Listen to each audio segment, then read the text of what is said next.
about to do valve lapping on a K24 head. This happens to be a TSX 04 to 05 Acura 2.4 Honda. Should be about the same for basically any engine, pretty much. But for this specific engine, this is how you do it. So check it out. I got one of these. I borrowed it from my buddy. It's a valve spring compressor. We're using the 25mm attachment. My buddy actually does motorcycles. He said this pretty much for motorcycles, but Hondas, they're like, I mean, I'm not gonna lie, people say they're like little lawnmower engines. It's like a souped up lawnmower. But, oh my God, I just dropped my spacers for my head. Sorry, you got that? I got this one. Thank you. Sorry about that. You guys didn't see that because one of my spacers just happens to be like kind of tweaked. Hopefully that goes in right. That's a different story though. That's after this video. So anyways, I already did all the valve lapping on all the cylinders. All the valves, I mean, all 16. But I just figured I'd do a video because I looked it up on YouTube and I could not find a video with any valve lapping on any motor besides a Honda like dirt bike or street bike motor. So right now I got the valve spring compressor. Honestly, this is like a motorcycle tool, so I couldn't even get the bottom part on. I just kind of have it sitting on the valve right there. It's not crazy bad for the valve because it's metal, but the top is perfectly seated. And now I'd like to use a magnet, which is not the best way to really do it because I know they make better tools for that.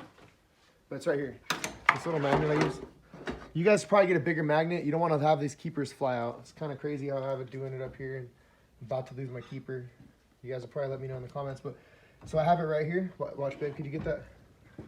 Right there. See how I have it? I don't know if you guys can see that, but you gotta have a flashlight right here. So I have the magnet right there directly next to the keepers. So I'm gonna go ahead and depress the valve with the retainer. And I usually like to go ahead and put my finger on the other side because that valve keeper, that spring keeper will fly. Usually it makes a popping sound, but in this case, they're already out because they're pretty loose after I already did it. So go ahead and get both keepers out. Use your magnet. Place them somewhere you won't lose it. Now we're gonna go ahead and release the spring tension, nice and slow. It's gonna expand a little bit bigger than it was.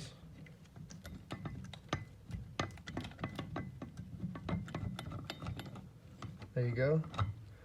And this should be the same procedure for a D series, B series, basically any Honda motor, or a lot of motors are similar in the fact that all 4-stroke engines have valves like this. So here's the valve right here, and this is the part you're gonna go ahead and be resurfacing the bottom of the valve where it sits into the valve seat. Now go ahead and get an angle right here. This is where you're gonna be resurfacing also.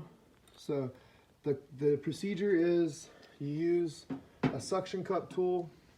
Let me go ahead and get this stuff out here. So go ahead and focus on this. This is valve grinding compound. I just got that at AutoZone. And I'm sure you guys could get that at a local parts store, hopefully. My buddy at my work, he said, no, you're not going to be able to get it, man. It's going to be hard to get. Turns out it's pretty easy to locate one. Oh, here it is. Here's my valve suction cup. These things really suck. But all you need is something to kind of get to the bottom of the valve and twist it around. So in this particular case, we're doing an exhaust valve. The exhaust valve is slightly smaller than the intake valve. Don't ask me why. I guess it makes good power because he's good engine. So what I'm going to do is just go ahead and add a little compound to the mating surface of the valve. Evenly. Well, I'm going to spread it because, like I said, I already did all the valves, so they don't need to really be done crazy. But you want to get an even compound all the way around. Slide it through the guide. If you guys want to see right here, you always want to look down into the opening of the exhaust manifolds or the intake manifold, depending on what valve you're doing. So you could get it right into the guide, valve guide. When I first started doing it, I was like tripping out. I couldn't get it in there right. Now I'll go ahead and position the suction cup tool, which it's never really going to suction that good unless you're all anal about it and keep it real clean, which you don't have to. But look at that. I'm putting pressure against it slightly. Start to grind it. Now you hear how it's kind of rough? The sound will start to hear that. It starts to be a little less rigid sounding. because these valves are already pretty clean. Now when you start and stop again, sometimes the compound gets moved around. I'm going to go ahead and press the valve down.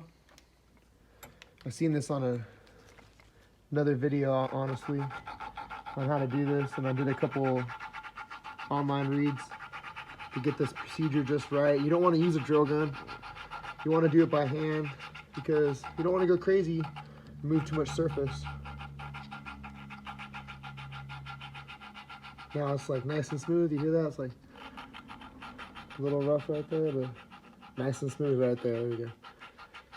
Yeah, so that's nice. One thing you want to think about is just want to get everything cleaned up before you actually install it.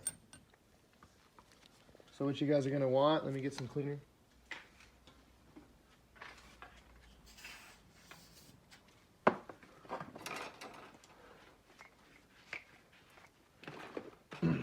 You're going to want a nice even surface like this. And then on the actual valve seat, you're going to notice when you pull everything apart, it's going to look glazed, kind of like a rotor, brake rotor. And when you're done, you want to see something like that.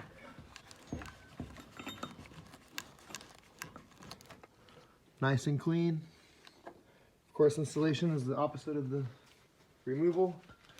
But I'll show you guys real quick because a lot of videos don't show you. Because the keepers are a pain. Let's go ahead and get through this video. I don't want to make it too long. Alright. So, you got to make sure you keep your spring orientated. If your spring keeper falls out, this one's already painted. Make sure it's always the same direction. You don't want to flip it around or anything crazy and have it go the other direction. Now make sure when you install it, you line the keeper up with the hole of the keeper with the valve, because you don't want to like compress it the wrong way or something crazy. Anyways, yeah, I'm almost done with this rebuild. I just re-ringed it and new valve seals. Obviously I lapped the valves and just getting the thing put back together with all new gaskets. Now here we go. And I can compress it down till the stem of the valve pokes out of the keeper slightly, as so. Now at this point I can go ahead and install my keepers. You see the keeper, there's a little slot on the K series on the top. You want to keep that facing up. And they're also magnetic, so they're a pain in the ass to put in. This is the procedure I like to use. I didn't see this on any videos, so this is the Deaver's Garage trick. Can you get an upward angle kind of like that? All right, I wanted to be able to see this really. Use your other hand and hold this flashlight. All right. Shout out to my girlfriend for helping me do this video. It's extremely hard to do by myself. So my brother's being a bitch today. He didn't even want to hang out and do this. But he just did the video with, we just got the Hemi in today. My brother-in-law's Hemi, we're going to do the first Hemi rebuild, and we're going to try to get him to do camshaft, 100 horsepower increase. I read it in a magazine or something, who knows. So I got the keeper in that side. Can you see that? You're not looking good, all right? You're making a bad video. All right, look. Hold it like that. Perfect. Perfect. Now look at, see the keeper? How it's on that side?